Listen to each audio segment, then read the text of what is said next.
My name is Clara Whitfield, and I need you to understand something before I tell you this story. I am not a victim.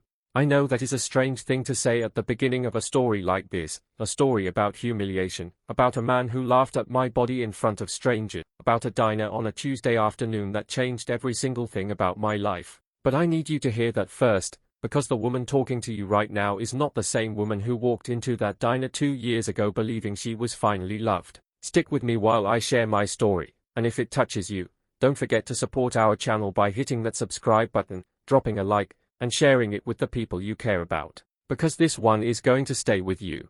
I grew up outside Columbus, Ohio, raised by a woman named Doris who worked double shifts at a laundromat and still braided my hair every Sunday morning before church. She was the kind of mother who loved without condition and without limit. She loved me when I was quiet and strange. She loved me when I gained weight in middle school and never lost it. She loved me when other kids said things that carved themselves so deep into me that I can still hear those words on my worst days. She loved me when nobody else did. Then she got sick. Then she was gone. I was 24 years old, standing at her grave in the rain, and I felt something I had never felt before in my life. Not loneliness. Aloneness. There is a real difference between those two things, and if you have lived it, you already know exactly what I mean. I carried that feeling everywhere after that. Into my small apartment. Into my job at the dental office where I managed patient records. Into every quiet evening I spent with a book or just watching rain hit the window. I was not falling apart. I had learned how to build a small, steady life out of ordinary things. A good cup of coffee. A warm blanket. Silence that did not feel threatening. But underneath all of it, I was alone. I had been alone for 6 years when Garrett walked into my life. And when he did, something shifted in me that I had stopped believing would ever shift again. He made me feel seen in a way I had genuinely forgotten was possible. He made me feel like my size, my quietness, my ordinary life were not things to apologize for. I believed him completely. That is the part one need you to understand before anything else. Not because I was foolish, but because I was human. And he was very, very good at making me forget every reason I had learned to be careful. Garrett Holloway came into my life quietly, without any warning or announcement, the way certain things do when they are meant to change you completely. We met at a work conference in downtown Columbus. I was there by accident. My supervisor had sent me at the last minute and I had worn the wrong shoes and spent the whole morning standing near the back wall hoping nobody would ask me anything. He was representing an insurance firm, confident and easy in the way some men are, the kind of person who looks like he belongs in every room he enters. He walked across the conference room during the lunch break and sat down next to me. Not next to the polished women in the front rows. Not next to anyone more obvious or more comfortable to approach. He sat next to me and said, "You look like the only honest person in this room." I laughed. He smiled like that was exactly what he had been hoping for. We talked through the entire lunch break and missed the afternoon sessions completely. By the time people were gathering their bags and leaving, he had my number and I had a feeling in my chest I had nearly forgotten the name of Hope. We dated for 8 months before he said he loved me. 8 months of long dinners and late conversations and drives that went nowhere in particular. He was patient with me in a way that slowly took apart every wall I had built since my mother died. He never pushed. He never made me feel like he was waiting for a better version of me to arrive. He seemed to want exactly the person I already was. He proposed on a Saturday in March, at the same park where we had walked on our third date. He got down on one knee in the mud without hesitating, looked up at me, and said he didn't want to spend another day of his life without me in it. I said yes before he finished the sentence. I was 30 years old and in love, and for the first time in 6 years I did not feel alone. We laughed in that muddy park while a stranger walking their dog stopped to clap for us. It was the happiest single moment of my adult life. I understand now what the kind of happiness costs when it turns out to be built on something hollow. The first sign came about 6 weeks after the engagement. Small enough to dismiss, which is exactly what I did. I came out of the bedroom in a green dress I had bought for a dinner at his colleague's house, a dress I had stood in front of the mirror feeling genuinely good in, and something moved across his face before he could stop it. He asked me to wear something else. I did. And I told myself it meant nothing. But I kept it, filed it away quietly in the part of my mind that stores things it doesn't yet understand. 3 months before the wedding, Garrett's childhood friend came to visit from out of town. His name was Derek Paulson. Loud, self-assured, the kind of man who walks into a space and immediately starts treating it like his own. He arrived Friday evening and by Saturday morning the apartment already felt different, louder, smaller, rearranged around his comfort without anyone deciding that should happen. I did not like him. I want to be honest about that. There was something in the way he looked at me that I could not quite name. Not openly cruel, more like he was measuring something and the numbers were not coming out right. That Saturday afternoon the two of them went out together while I stayed home. When they came back a few hours later they were loose with laughter, the way men get after afternoon drinking when everything feels easier than it actually is. I was in the kitchen finishing dinner. I heard the front door open. And then, before they knew I could hear, I heard Derek say it. "Come on, man. She's not exactly what I pictured for you." A pause. Then Garrett's voice, quieter but not quiet enough. "Yeah, well, she's good for now. We'll see." I did not move. The pasta was boiling over on the stove and I stood there and let it. For words had just walked into my chest and started rearranging the furniture. She's good for now. When they came into the kitchen Garrett kissed my cheek and asked what smelled so good. I smiled. I served the pasta. I said nothing at all. But something had changed. Not dramatically. Not in a way I could point to. Something deeper and quieter than that, like a wall that has developed a crack you cannot see yet but the whole structure already knows is there. I told myself I had misheard. I told myself it was the alcohol talking, the careless performance men put on for each other when they think nobody important is in the room. I told myself that doubt was normal and that doubt was not the same thing as the truth. I was very practiced at telling myself things by then. I had been doing it my whole life. That the names kids called me did not stick. That I could survive losing my mother.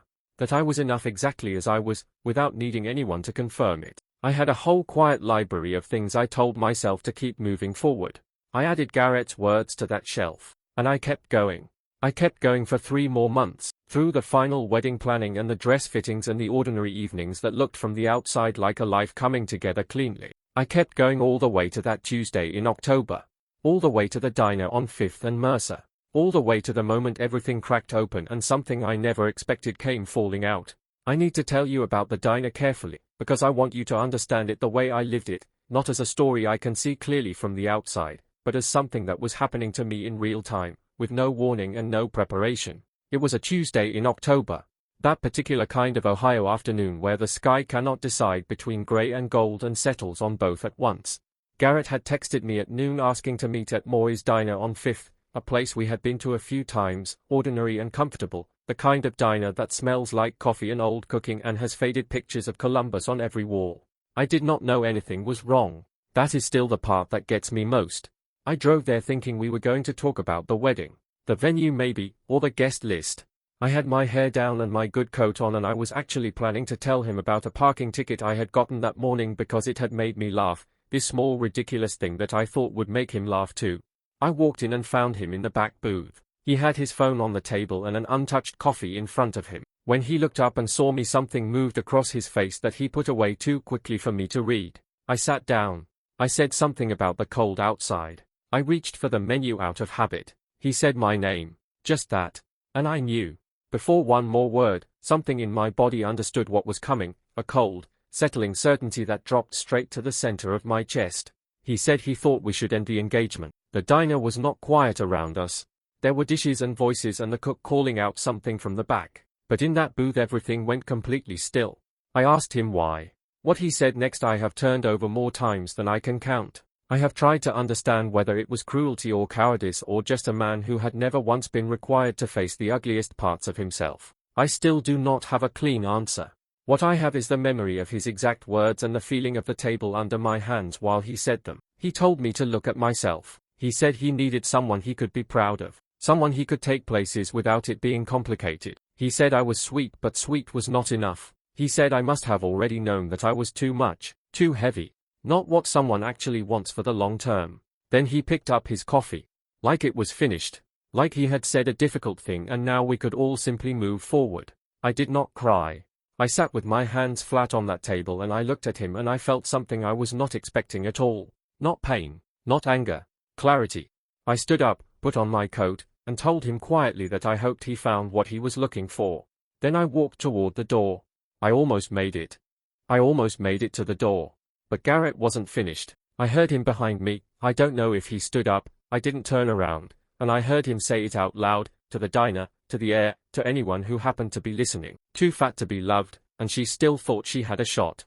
Then he laughed, short and sharp, like something he had been carrying for a long time and was finally putting down. The diner went quiet, not completely, not dramatically, but that small, noticeable quiet that happens when a room full of strangers all register something at the same moment and nobody knows what to do with it. I stopped walking, not because of Garrett. I had already decided Garrett was finished. I stopped because in that brief moment of quiet I became aware of something I had not consciously noticed when I walked in. There was a man sitting in the corner booth to my left. He was large in a way that had nothing to do with size and everything to do with presence, the kind of large that mountains are, or very old trees. Settled.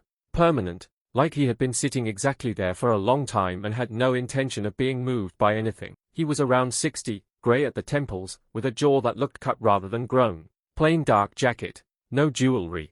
No phone on the table. Just a cup of coffee and a plate of food he had barely touched. He was looking at Garrett. Not at me. At Garrett. And the expression on his face was not anger. It was something much older and quieter than anger. The look of a man who has seen enough of the world that very little surprises him anymore, but certain things still offend something deep and fundamental inside him. He held Garrett's gaze for just a moment. Then he looked at me. I cannot fully explain what happened in that second. His eyes were dark, brown, or black, hard to tell in that light. But when they met mine something passed between us that I had no language for, not recognition exactly, but the feeling of recognition, like a word spoken in a language I did not know I understood. Then he looked away, picked up his coffee, took a slow sip, set it down. That was all. I walked out, got in my car, sat in that parking lot for 11 minutes, I know because I watched the clock without meaning to, the way you fixate on small measurable things when everything else feels too large to hold. Then I drove home. I did not know who that man was. I did not know that 30 seconds after I walked out he had taken out his phone and made a single call lasting less than a minute. I did not know he had said 4 words into that phone that would quietly and thoroughly take apart everything Garrett Holloway had built for himself. I did not know any of it. All I knew, driving home through that gold and grey October afternoon, was that something had ended. And that underneath the pain, underneath the humiliation, there was something else I had not expected to feel. I felt like I had survived something. I just did not know yet what was waiting on the other side. The first week after the diner I did what people do when something inside them breaks without warning. I called in sick Wednesday. I sat in my apartment in sweatpants and ate cereal for dinner and watched a nature documentary about migratory birds without absorbing a single fact about migratory birds. I called Renata Solis, my closest friend, someone I had met at a grief support group 2 years after my mother died, and I told her everything. She came over Thursday with wine and groceries and sat on my couch and let me talk until I had nothing left. Then she sat with me in the quiet that came after. She said he was going to regret this for the rest of his life. I told her I didn't need him to regret it. I just needed to figure out what came next. I meant that completely. By Monday I was back at work. By Friday I had mailed the engagement ring back with no note, because there was nothing I needed to say that a returned ring didn't already say more clearly than words could. I was moving. I was functioning. I was doing the same thing I had been doing since I was 24 years old, standing in the rain at my mother's grave. I was surviving. And then strange things started happening to Garrett. I didn't learn most of it right away. Some of it came to me weeks later. Some of it I only fully understood much later, after I knew who the man in the corner booth actually was. But the sequence matters, so let me tell you what I eventually pieced together. The Monday after the diner, the major corporate account Garrett's firm had spent 8 months pursuing, the one he had mentioned to me with quiet pride, the one that would have defined his entire year, was withdrawn. No meeting, no explanation. Just a short email saying the client had decided to go another direction. His manager called it unfortunate timing. Garrett told himself it was just business. The week after that, the subletter he had lined up for his apartment backed out without any reason given. The week after that, 3 professional contacts he had been carefully cultivating, men whose referrals could have opened real doors for him, all stopped returning his calls. Not one of them. All 3. In the same week. He told Derek it was a bad stretch. Derek agreed. They went out and complained about it and moved on. But it was not a bad stretch. Someone was working quietly in the background, pulling threads one at a time, leaving no fingerprints and no proof. Garrett never lost his job. Nobody threatened him. Nothing loud or dramatic happened. It was simply doors that wouldn't open and calls that went unanswered and opportunities that dissolved before he could reach them. He spent the following year trying to understand what had shifted. He never figured it out. And when I eventually did, I didn't feel satisfied. I felt something closer to awe. Someone had done all of this without being asked, without my knowledge, without wanting a single thing in return. I needed to know who. It was Renata who first told me something was happening. She worked in commercial property management downtown, and she had the kind of ears that mid-sized cities reward, the low-level professional gossip that travels through office buildings and lunch meetings and finds every crack. About 3 weeks after the diner, she called me on a Thursday evening and said my name in a way that meant she had something she wasn't sure how to say. She told me someone at her office had been talking about Garrett. I said I didn't want to know how he was doing. She said it wasn't that. She said people had apparently been asking about him, quietly, not the kind of asking that wants information, the kind that already has it and is simply confirming details. Someone had mentioned a name in connection with these inquiries, just once, and then immediately changed the subject like he hadn't meant to say it out loud. The name was Everett Kane. I wrote it on the back of an envelope and stared at it. It meant nothing to me, but I didn't throw the envelope away. Over the next 2 weeks I searched that name with the kind of quiet focus I am not entirely proud of. What I found was almost nothing, and that in itself told me something. Ordinary people leave ordinary traces online. Business listings, local mentions, social profiles, some record of existing in the world. People who move carefully through life leave almost none of that. Everett Kane had almost none of that. What I found were fragments. A brief mention in an 11-year-old Columbus Business Journal about a private investor backing a downtown development. A property record connected to a holding company at an address I didn't recognize. A name, no photo, no biography, listed on the board of a charitable foundation that funded children's medical care and education programs. I didn't know what I had expected to find. Something that made sense, maybe. Something that would give the story a clean shape. Instead I found more questions. And then 23 days after the diner I found something that made me stop completely. I had been searching a digitized archive of old Columbus Dispatch article, following a thread I wasn't even sure was real, when I found a small human interest piece from 32 years ago.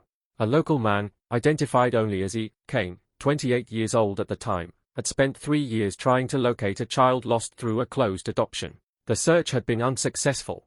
The man had declined to comment further. The article ended there. A child lost through a closed adoption. 32 years ago. I was born 31 years ago. I read that line for more times without moving. Then I sat back and looked at the ceiling and thought about my mother, Doris, who braided my hair on Sunday mornings and loved me in that loud, unconditional way that I had spent years taking for granted and then years grieving. My mother, who had never once mentioned my biological father. Not once in 31 years. My mother, who in her final weeks had asked me quietly if I felt loved. If I knew that being chosen was the same as being wanted. I had thought she was making peace with dying. I understood now she might have been trying to tell me something she never quite found the words for. I want to be careful with this part because it is the part one still find hardest to put into words. I reached out through the charitable foundation.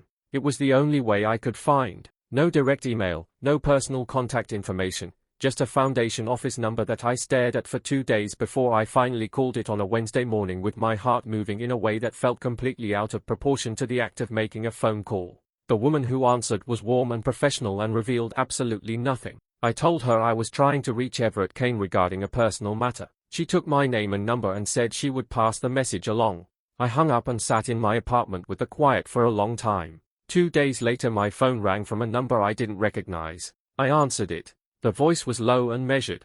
The kind of voice that belongs to someone who has spent a long time learning to control exactly how they come across. He said my name and told me I had called the foundation. I said yes. He asked how I had found the number. I told him it was publicly listed. That his name was on the board. A pause. Then he asked me why I had called. I had prepared for this question. I had actually written out an answer on the same envelope where I had first written his name. Something careful and clear that would not give too much away before I understood what I was dealing with. But when the moment came, that prepared answer was simply gone, and what came out instead was just the plain and steady truth. I told him I thought I had seen him in the diner on 5th and Mercer. I told him I thought he might know something about who I was. I started to apologize for not knowing how to ask what I was trying to ask. He said my name. Just my name. Nothing else. But the way it came through the phone stopped me mid-sentence. It did not sound like a stranger saying a name. It sounded like something that had been kept somewhere safe for a very long time and was only now being carefully taken out. I told him yes. He said he knew who I was. He said he had known for 6 weeks and had been working up to reaching out because he didn't want to overwhelm me. Then he said he had been looking for me for 30 years. His voice changed on that sentence. Just slightly. The way a controlled thing changes when what it is holding becomes briefly too heavy to conceal completely. He told me he had been at the diner because he was watching over me. That he had found me and wasn't ready to introduce himself yet. That he had needed to see with his own eyes that I was all right. Then he said, and then that man. He stopped, said it again more quietly. I asked him what the 4 words were. The ones he had said on the phone. A long silence. Make it very quiet, he said. We met 2 weeks later at a coffee shop near the Foundation's office. Neutral, ordinary, the kind of place that had no idea what was about to happen inside it. I got there first. I sat at a table by the window, ordered coffee I never touched, and watched the door with the kind of attention you only give to moments you already know you will carry for the rest of your life. He arrived exactly when he said he would. He looked larger in daylight than he had in the diner. Or maybe it was just that here there was nothing ordinary around him to make him seem smaller. Dark coat, good quality, nothing showy. Gray at his temples. That same jaw. He scanned the room, found me immediately, and walked over with a steadiness that I only understood later was costing him a great deal. He sat down across from me. We looked at each other for a moment without speaking. I have always used words to make sense of things, stories, explanations, the shape of a sentence holding something in place. But sitting across from Everett Kane I had nothing. Just the strange feeling of looking at someone who was completely unfamiliar and somehow, impossibly, not. He said I had my mother's eyes, Doris's eyes. I asked if he had known her. He said briefly. He said they were young and made a decision that felt necessary at the time and that he had not gone a single day in 30 years without questioning it. He said she was a good woman and he was glad she had raised me well. His voice was careful and controlled when he said it, but his hands on the table were not steady. I asked him why it had taken so long to find me. He said closed adoptions were built to be permanent. He said he had resources but also complications in his life that made official channels dangerous to pursue. He said he never stopped looking and he needed me to understand that. I asked him directly what he did. What he actually did.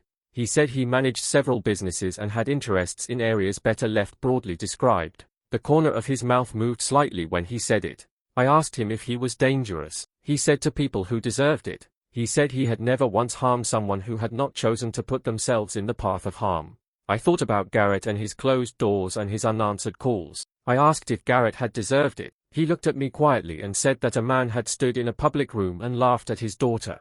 That word landed between us like something with weight. My daughter. I had told myself I was ready for this meeting. I was not ready for those 2 words. My eyes filled and I let them because I was so tired of stopping things before they could move through me. I told him I had not known he existed, that I had not known anyone was looking for me. He said he knew. His voice broke slightly on that word. Just enough. He said he was sorry it had taken this long. We sat in that coffee shop for 4 hours and talked about everything. My mother, his life, 30 years of searching, and a Tuesday in October when he had been sitting in a corner booth working up the courage to introduce himself to the daughter he had never stopped looking for. Then Garrett laughed, and something in Everett Kane decided the introduction could wait. What could not wait was making sure the world knew that Clara Whitfield was not without someone in her corner. My name is Clara Whitfield and I want to tell you how this ends. Not Garrett's part. That story finished itself quietly without my involvement. I heard through people we both knew that his year was difficult professionally. I don't think about him often and when I do it isn't with anger or satisfaction. It is with a distant kind of compassion for someone who was afraid of the wrong things his whole life and never found the courage to face them. I hope he does someday. I mean that. But that is not the ending I want to leave you with. Everett Kane and I have been building something over the past 14 months that I don't have a clean word for. It is not a traditional father-daughter relationship. We are both too old and too honest to pretend it could be. It is something more complicated than that and I think more real because of it. We have dinner once a week. Always somewhere quiet. He orders black coffee and whatever the daily special is every single time because he says predictability is underrated. I have come to find this genuinely endearing in a way I did not expect. He has told me his story in pieces over time. The choices he made when he was young and desperate. The world those choices pulled him into. He has never apologized for what he became but he has been honest about what it cost him. Over dinner one evening in November he told me he was 22 when he made a decision to protect someone he loved and that decision opened a door he could never close again. By the time he understood what was on the other side he had already walked through it. I asked if he regretted it. He thought about it for a long time before answering. That is one of the things I respect most about him. He never gives you the easy answer. He gives you the true one. He said he regretted the cost. He said he did not regret surviving. I understood that completely. I have spent my whole life understanding exactly that. There is something I come back to sometimes late at night when everything is quiet. Everett had been sitting in that diner booth for 40 minutes before I arrived. He had followed me there because he had finally decided after 6 weeks of watching from a distance that he was going to introduce himself. He had a plan. He was going to walk over to my table and say quietly that he had been looking for me for a very long time. That was the plan. And then Garrett happened. I think about how strange it is that cruelty sometimes forces open a door that patience never could. The worst moment of that chapter of my life was also the exact moment that made the next chapter possible. I asked Everett once if he would make that phone call again knowing everything he knows now. He said yes without hesitating. I asked if he would still do it even if I had asked him not to. He said he would have listened to me and then done it anyway and asked my forgiveness after. I told him that was not very reassuring. He said it was honest. He said I seemed to prefer honesty. I told him I did. He said that was one of the things I got from him. My life is not perfect now. I am 31 and still learning to trust in that slow, careful way of someone who has had trust turned against them. I see a therapist named Dr. Osei who has plants covering an entire wall of her office and who does not allow me to use my survival habits to avoid actually feeling things. I am still at my job, still in my apartment, still having coffee with Renata on Sunday morning. From the outside my life looks almost the same as it did before that Tuesday in October. But on the inside it is completely different. Because for the first time since I was 24 years old standing at my mother's grave in the rain I do not feel alone in the world. Not because someone rescued me or chose me or decided I was finally worth something. I want to be clear about that. My wholeness belongs to me. I built it myself out of ordinary things over a long time and nothing that happened changes that. But there is a man with my eyes, dark brown, I know that now, who is having dinner with me on Thursday. Who orders black coffee and the daily special every single time. Who sat across from me in a coffee shop with hands that were not entirely steady. Who spent 30 years looking. Who found me on a Tuesday afternoon in the worst moment of a chapter 1 was already closing. Who heard everything. My name is Clara Whitfield. I am not a victim. And I have never in my life felt more found. If this story stayed with you even a little, please subscribe, leave a like, and share it with someone who needs to hear it today. Thank you for being here.